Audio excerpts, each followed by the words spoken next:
حجامہ ایک ایسا طریقہ علاج ہے جس سے باڈی سے، جسم سے گندا اور نقصان دہ خون نکال دیا جاتا ہے، اور پھر نتیجہ کیا نکلتا ہے کہ انسان بہت سی بیماریوں سے محفوظ ہو جاتا ہے، سیو ہو جاتا ہے۔ سینکڑوں سال پہلے سے بیماریوں سے چھٹکارا پانے کے لیے جدید طبی وسائل اور سہولتیں میسر نہیں تھیں، تو ان روایتی طریقوں سے بیماریوں سے نجات حاصل کی جاتی تھی۔ اس میں بہت ہی ایک ایفیکٹو طریقہ سمجھا جاتا تھا حجامہ۔ آج کل اس کو کپنگ تھراپی کہا جاتا ہے۔ حجامہ کی وجہ سے خون کی گردش بہتر ہوتی ہے، خون میں آکسیجن اور غذائی اجزاء میں بھی اضافہ ہوتا ہے، جلد کی صحت بہتر ہونا شروع ہو جاتی ہے۔ حجامے سے کیل، محاسوں اور ایگزیما جیسی جلد کی بیماریوں کے خطرات بھی کم ہو جاتے ہیں۔ سانس کی بیماریوں سے بھی شفا حاصل ہوتی ہے۔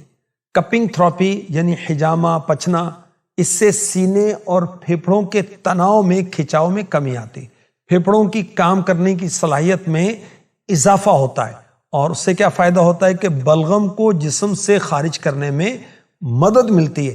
اس کے ساتھ ساتھ حجامہ سانس کی نالی کو متعدی انفیکشن میں بھی مفید ہے۔ حجامہ سے جسم سے زہریلے مواد کا اخراج ہوتا ہے۔ فاسٹ فوڈ کثرت سے استعمال کرنے کی وجہ سے جسم میں زہریلے مواد جمع ہونا شروع ہو جاتے ہیں۔ حجامہ لگوانے سے زہریلے مادے کو خارج کرنے میں مدد ملتی ہے۔ دائمی تھکاوٹ سے بچنے کے لیے حجامہ ایک بہترین آپشن ثابت ہو سکتا ہے۔ حجامہ کو زخموں کا بہترین علاج بھی سمجھا جاتا ہے، کیونکہ اس کے ذریعے سے زخم کے مندمل ہونے یعنی جلد بھر جانے کا عمل تیز کیا جا سکتا ہے، کیونکہ حجامہ سے خون کے بہاؤ میں بہتری آتی ہے، جسم کو توانائی ملتی ہے۔ حجامہ کی مدد سے پٹھوں کے درد میں بھی کمی آتی ہے اور جسم کو سکون ملتا ہے۔ حجامہ کی مدد سے موٹاپے سے بھی چھٹکارا پایا جا سکتا ہے۔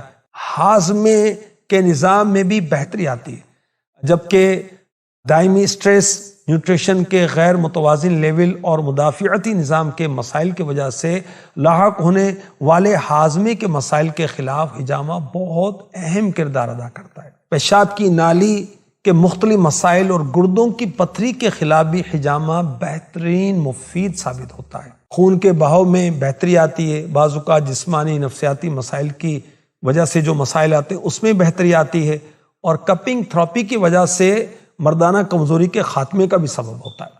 حجامہ کروانا سنت مبارکہ ہے۔ احادیث مبارکہ میں ہے کہ آخری نبی مکی مدنی صلی اللہ علیہ وسلم نے پچھنے لگوائے یعنی حجامہ کروایا۔ میرے آقا صلی اللہ علیہ وآلہ وسلم نے فرمایا کہ میں معراج کی رات فرشتوں کی جس جماعت کے پاس سے گزرا تو فرشتوں نے اللہ پاک کی طرف سے یہ حکم دیا کہ آپ اپنی امت کو پچھنے لگوانے کا حکم دیں، حجامہ کا حکم دیں۔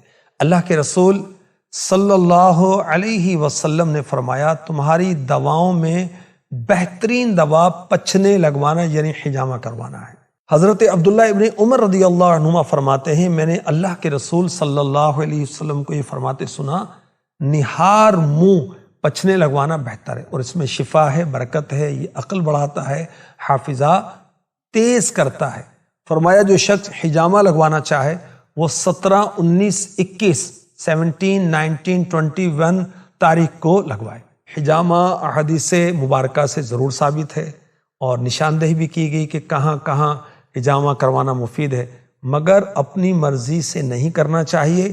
احادیث کے علاج بھی ڈاکٹرز کے مشورے کے ساتھ کرنا چاہیے، کیونکہ نبی پاک علیہ الصلوۃ والسلام